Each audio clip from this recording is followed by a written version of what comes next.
तो ये मौजूदा चीफ जस्टिस साहब भी वो शौक पूरा कर लें और आए सियासत में, उनको अलग पता जाएगा कि वोट किस तरह लिया जा सकता है और इलेक्शन किस तरह जीता जा सकता है और हुकूमत किस तरह बनती है। फैसला आते हैं कि भाई आप आपस में बैठे, भाई आप होते कौन है? आप सुप्रीम कोर्ट चला रहे हैं या पंचायत चला रहे हैं? और उन जज साहबान जो सियासत का शौक है, तो आप ये इंसाफ की जिस कुर्सी पर आप बैठे हैं, आप बराए मेहरबानी आप इस्तीफा देकर आए, सो बिस्मिल्लाह सियासत में अपने आप को आजमाया और आप और नहीं काउंसलर की निशिस्त से ही शुरू करो और आपको पता चल जाएगा कि कितना मुश्किल है वोट लेना। जनाब स्पीकर, अब ये जो तख्ते लाहौर की लड़ाई है, जिसमें अब चंद जजेस सुप्रीम कोर्ट की चीफ जस्टिस की सरबराही में खुलेआम सामने आकर वो एक इंतहाई डिस्प्रेशन में एक सियासी जमात को हर सूरत मुसल्लत करने की कोशिश कर रहे हैं।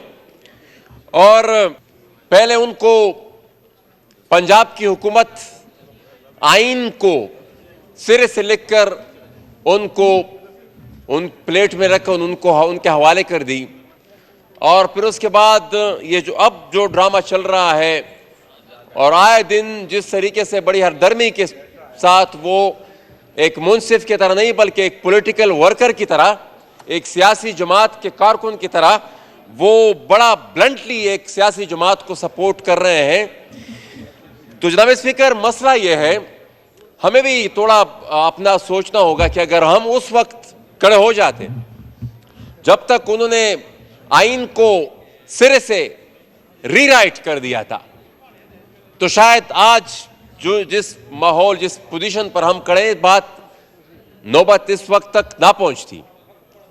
लेकिन हमने उस वक्त भी कंप्रोमाइज किया और कंप्रोमाइज करते करते आज यहां इस मुकाम पर पहुंच गए हैं। तो मेरे ख्याल में जनाब स्पीकर, मैं ये गुजारिश करूंगा कि अगर आज इसके बाद एक और कंप्रोमाइज भी हुआ तो तारीख इस पूरे आह्वान को माफ नहीं करेगी। और उन जज साहबान जो सियासत का शौक है उन्हें, या ताकत या हुकूमत का उन्हें शौक है, तो उनकी खिदमत में हम यही गुजारिश करेंगे कि अगर आपको सियासत का शौक है तो आप ये इंसाफ की जिस कुर्सी पर आप बैठे हैं, आप बराए मेहरबानी आप इस्तीफा देकर आए, सो बिस्मिल्लाह सियासत में अपने आप को आजमाया और आप और नहीं काउंसलर की निशिस्त से ही शुरू करो और आपको पता चल जाएगा कि कितना मुश्किल है वोट लेना, एक काउंसलर बनना, फिर काउंसलर को छोड़े एक एमपीए या एक एमएनए बनना, फिर इसने बड़े एक ऐवान को कितनी आसानी से आप बुलडोज कर देते हैं। मैं इस डिबेट पे नहीं जाऊंगा जनाब स्पीकर के 90 दिन में इलेक्शन हो, आइन क्या कहता है नहीं कहता, लेकिन जिस हरदर्मी से वो इस पूरे निज़ाम को बुलडोज कर रहे हैं, जब पूरे हाउस की एक सेंस आई और उन्होंने मुतालबा किया कि और जजेस के आपस में भी उनमें इख्तलाफ राय आया, तो तकाजा ये था कि वो उसी वक्त फुल बेंच बना देते। और उनको खौफ किस चीज से? मतलब वो ऑल एंड ऑल तो नहीं है, सुप्रीम कोर्ट वो अकेले तो नहीं है, सुप्रीम कोर्ट तो पूरे जजेस की जितने भी 15 जजेस वो सब मिलकर ही सुप्रीम कोर्ट बनाते हैं। तो वो उनको पता था कि वो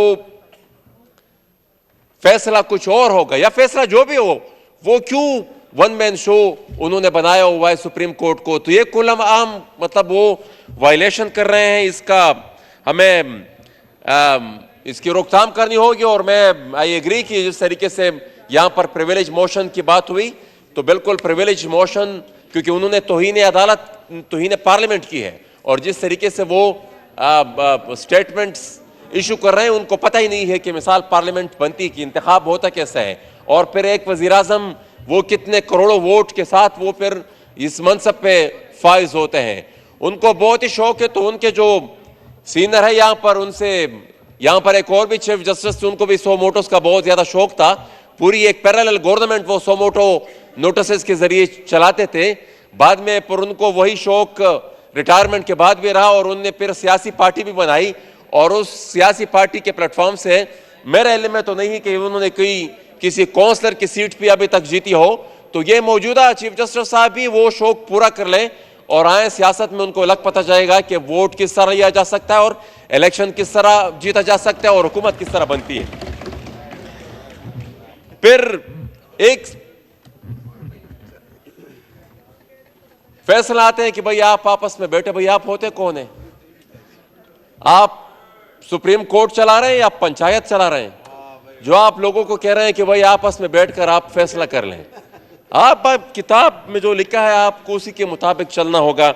मैं एक और भी चीज आखिर में उसकी बात करूंगा कि यहां पर जजेस का जो किरदार है, मुख्तलिफ दो लाइन्स बड़े खुलकर लिए हुए हैं। मैं एक शिकवा भी यहां पर करूंगा अपने जो कायदीन में, ये हुकूमत के जो वफाकी वज़रा हैं मौजूदा हुकूमत में, जिनके पास भी इख्तियार है, कि हमारे सूबे को आप लोगों ने क्यों इग्नोर किया हुआ है।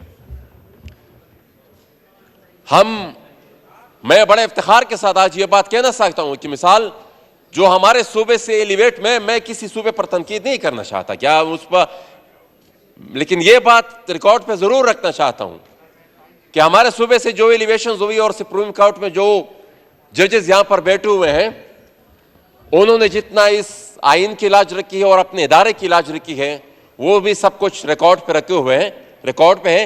उसके बावजूद भी आप इग्नोर कर रहे हैं। कितना आखिरी दफा कब, मेरे ख्याल में justice Yahya Afridi, if I am not wrong, उसके बाद कौन से सुप्रीम कोर्ट की जज की एलिवेशन हुई हमारे सूबे से, या जस्टिस जमाल बंदोखेल साहब के बाद बलूचिस्तान से? तो वो